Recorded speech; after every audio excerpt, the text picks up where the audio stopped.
La facture d'eau a grimpé dans certains secteurs de la métropole, plus précisément dans les foyers où l'État assure encore la distribution. En clair, 11% des habitants des communes de Saint-Jeannet, Gatière, Cagnes-sur-Mer, Saint-Laurent-du-Var sont concernés.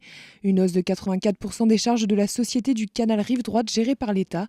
Mais attention, le tarif du mètre cube n'augmente pas pour autant de 84%. Quand il y a une augmentation de la part variable du prix de l'eau, on dit le prix de l'eau va doubler. Non, la part variable va doubler, mais sur la facture standard INSEE qui permet de comparer l'augmentation de la facture, en fait, la facture va augmenter pour ses abonnés de 11%. Donc on est loin du doublement du prix. Voilà, donc attention aux annonces. La réalité, c'est que la facture va augmenter de 11%. Face à cela, les maires des communes concernées ne décolèrent pas. Une décision prise sans concertation selon eux. Une augmentation justifiée par des travaux sur le réseau que doit effectuer l'État.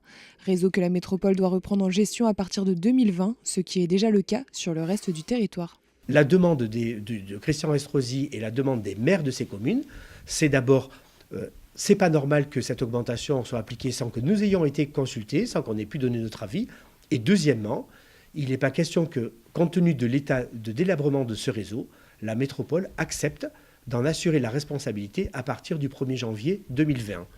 Donc nous demandons qu'il y ait une table ronde qui soit organisée entre les services de la préfecture, la Société du canal de la Rive Droite, la métropole et la région d'Azur qui va devoir exploiter le réseau à la fin.